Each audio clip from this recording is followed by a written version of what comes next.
साल पहले एक छोटे से शहर में रहने वाला अयान, जो सिर्फ 3 साल का था, अपने माता पिता के साथ एक पार्क में खेल रहा था। वह बहुत ही शरारती और जिज्ञासु बच्चा था, जिसे हर चीज को छूकर देखने की आदत थी।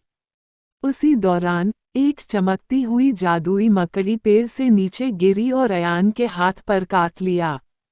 शुरुआत में उसके माता पिता ने इसे मामूली मकड़ी का काटना समझा, लेकिन जल्द ही अयान में अजीब बदलाव आने लगे। वह दीवारों पर चढ़ने लगा, ऊंची छलांगें लगाने लगा और उसकी पकड़ किसी भी चीज पर बहुत मजबूत हो गई। यहाँ तक कि वह हवा में जाल फेंकने की कोशिश करने लगा, लेकिन अभी वह बहुत छोटा था, इसलिए सबको लगा कि यह सिर्फ उसकी नटखट हरकतें हैं। समय बीतता गया और अयान की शक्तियां बढ़ती गईं, लेकिन वह बच्चा ही तो था। कभी अपने खिलौनों को छत से टांग देता, तो कभी अपनी माँ के हाथ से खाने की प्लेट छीनकर ऊपर लटका देता। उसके माता पिता को समझ नहीं आया कि यह कैसे हो रहा है। एक दिन जब पार्क में एक बड़ा कुत्ता अयान की तरफ दौड़ा, तो उसने अनजाने में अपनी शक्ति का इस्तेमाल किया और एक ऊंचे झूले पर छलांग लगा दी। सभी बच्चे और उनके माता पिता ये देखकर दंग रह गए। तभी उसके माता पिता को एहसास हुआ कि उनका बेटा कोई साधारण बच्चा नहीं है। अब सवाल ये था, क्या अयान अपनी शक्तियों का सही इस्तेमाल करना सीख पाएगा?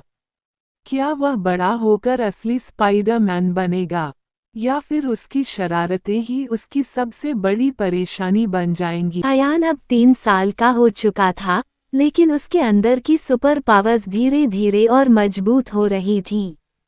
उसके माता पिता को अब भी नहीं पता था कि उनका बेटा किसी जादुई मकड़ी के काटने से सुपरहीरो बन रहा है। एक दिन जब अयान अपनी माँ के साथ बाजार गया, तभी एक तेज रफ्तार बाइक वाला अचानक भीड़ में घुस आया।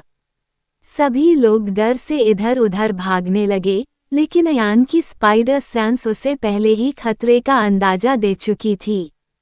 उसने अपनी मां का हाथ छोड़ा और बिजली की तेजी से आगे बढ़कर उस बाइक वाले को बचाने के लिए अपनी ताकत से एक जाल जैसा फैलाया।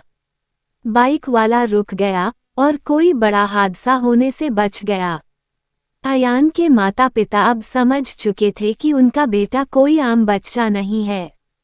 वे उससे पूछने लगे कि वह ऐसा कैसे कर पा रहा है, लेकिन अयान खुद भी नहीं जानता था कि ये शक्तियां उसे कैसे मिलीं। उसे बस इतना पता था कि जब भी किसी को मदद की जरूरत होती, उसके हाथ और शरीर खुद ब खुद प्रतिक्रिया देने लगते।